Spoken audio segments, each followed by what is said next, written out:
At 3:07 a.m., the Sterling estate was supposed to be silent, its marble floors chilling, its chandeliers sleeping, and the enormous windows reflecting nothing but the moon. But when billionaire Grant Sterling walked downstairs for a glass of water, he froze mid-step. The soft clinking of dishes echoed from the kitchen, too gentle to be one of the staff. Curious, he followed the sound and stopped at the doorway. There, wearing an oversized t-shirt and her mother's old apron, was Elena, his maid Rosa's 16-year-old daughter, scrubbing, a mountain of plates with her sleeves rolled up.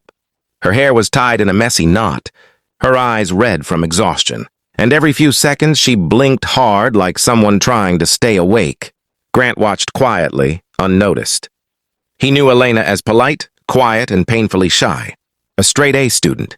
The kind of girl who apologized even when she didn't need to.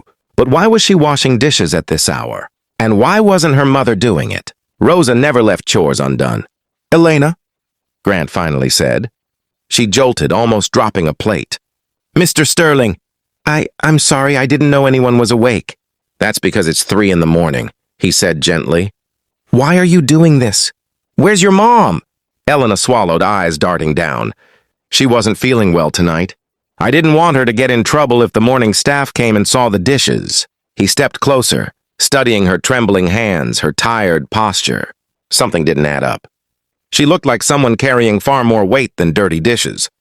"Elena, why aren't you asleep? Don't you have school tomorrow?" Her silence was too long. I'm not going tomorrow," she whispered. "You're skipping school?" he asked, startled. "That's not like you." Her knuckles turned white around a plate. "I have work to finish, and I need to help Mom, and I just need time. That's all." Grant's brow tightened. "Time for what?" She didn't answer. Instead, she reached for another dish as if hiding behind the routine. But he saw it. The slightest shake in her shoulders, the strain around her eyes. Something heavy, something painful. "Elena," he said softly, "look at me." When she did, he saw the truth she was trying to bury. A mixture of fear, exhaustion, and something else. Something like desperation. "I'm fine," she lied. But Grant Sterling had built empires recognizing lies behind confident faces. And this one wasn't even masked. "Go get some rest," he said firmly. "Leave this to me." "No, please, if you do it, Mom will get in trouble. They'll think she's not doing her job." "Elena," he interrupted gently, "I'm not they." She blinked, confused. He didn't push further, not yet. But he knew tonight was only the surface, and whatever was underneath would change everything. The next morning, Grant called Rosa into his study. She arrived slowly, clutching her hands, eyes dim as though she hadn't slept. Her usual warmth was missing. "Rosa," he said carefully, "is everything all right at home?" She stiffened. "Yes, sir. Everything is fine." He recognized the exact same lie Elena had given him. "I saw Elena washing dishes last night," he said, watching her reaction closely. At 3 in the morning, Rosa's eyes widened before she quickly looked down. "I'm sorry, sir. She shouldn't have been—" "I'm not upset," he said. "I'm concerned." Silence. Then Rosa broke. Not loudly, not dramatically. Just a quiet exhale that sounded like someone letting go of something she'd held too tightly for too long. "Sir, I didn't want to worry anyone," she whispered. "But things have been difficult." "How difficult?" Grant asked. Rosa hesitated, then finally said what Elena had refused to. "Elena hasn't been going to school." Grant felt a cold knot form. "Why?" Rosa's voice cracked. "Because I'm sick, sir." He sat straighter. "Sick? With what?" She hesitated, tears filling her lashes. "Lupus, it's gotten worse. Some days I can barely get out of bed. Elena does everything when I can't. She works nights at the diner, cleans here to help me, and then tries to keep up with school, but..." Her voice broke. "She's so tired, sir." Grant felt guilt stir in his chest. Elena had been drowning in silence right under his roof. "Why didn't you tell me?" he asked softly. "I was afraid," Rosa whispered. "Afraid I'd lose my job. Afraid Elena would be forced to grow up even faster." Grant leaned back, his mind racing. He'd built skyscrapers, negotiated billion-dollar deals, navigated crises, but this hit a different part of him. The part that remembered growing up with very little, watching his own mother work herself sick. "Rosa," he said quietly, "you're not losing your job. And Elena shouldn't be sacrificing her future." "She won't," Rosa said with a shaky smile. "She's smart. She'll find a way." "She shouldn't have to find a way," Grant said. "Not alone." Rosa looked up, startled. Grant had made his decision.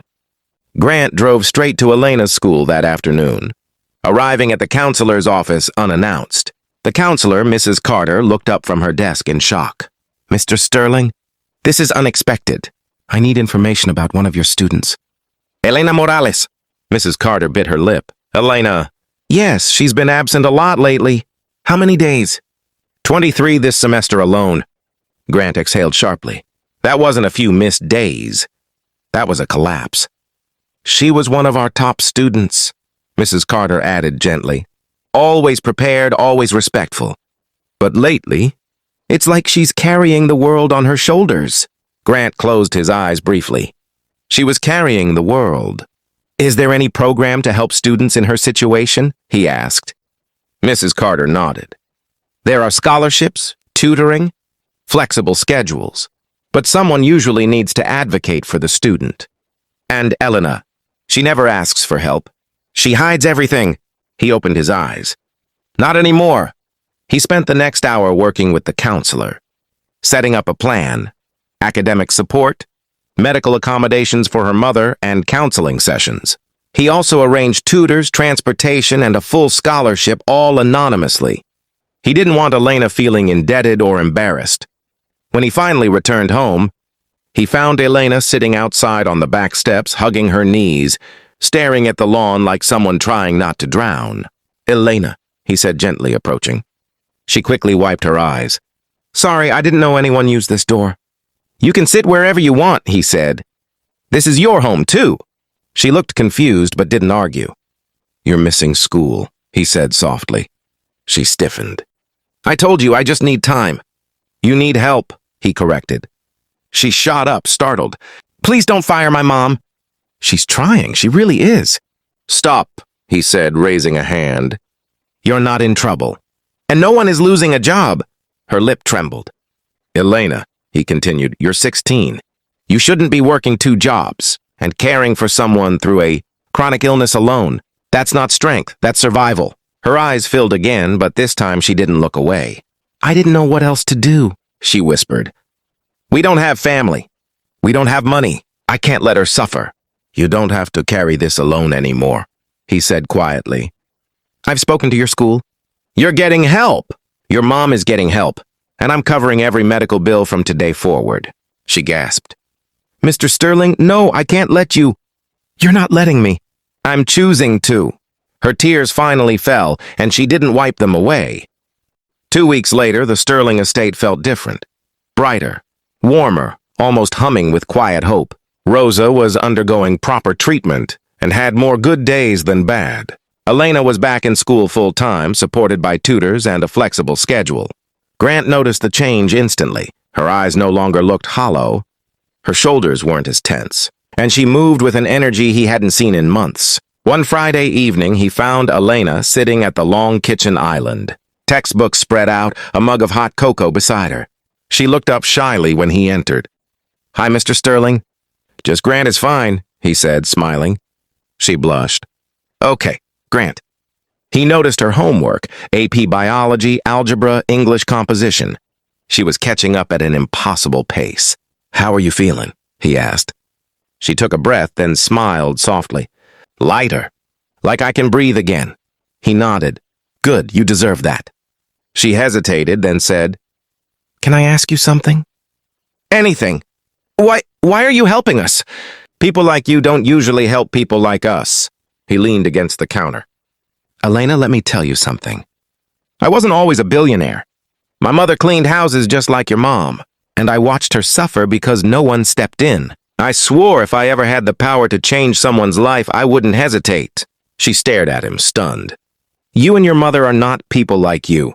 You're good, hardworking, honest. That's all that matters." For the first time, Elena smiled fully, bright, warm, real. "Thank you," she whispered.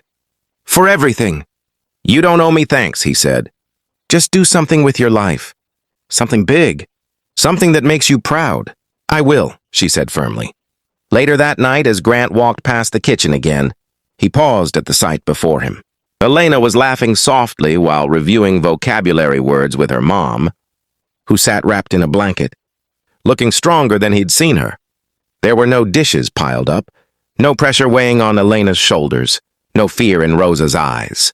It struck him then, the contrast between the girl he found scrubbing dishes alone at 3 a.m., and the girl glowing under the kitchen lights now. This wasn't charity. This was a beginning. And as Grant walked away, he felt something he hadn't felt in years: purpose.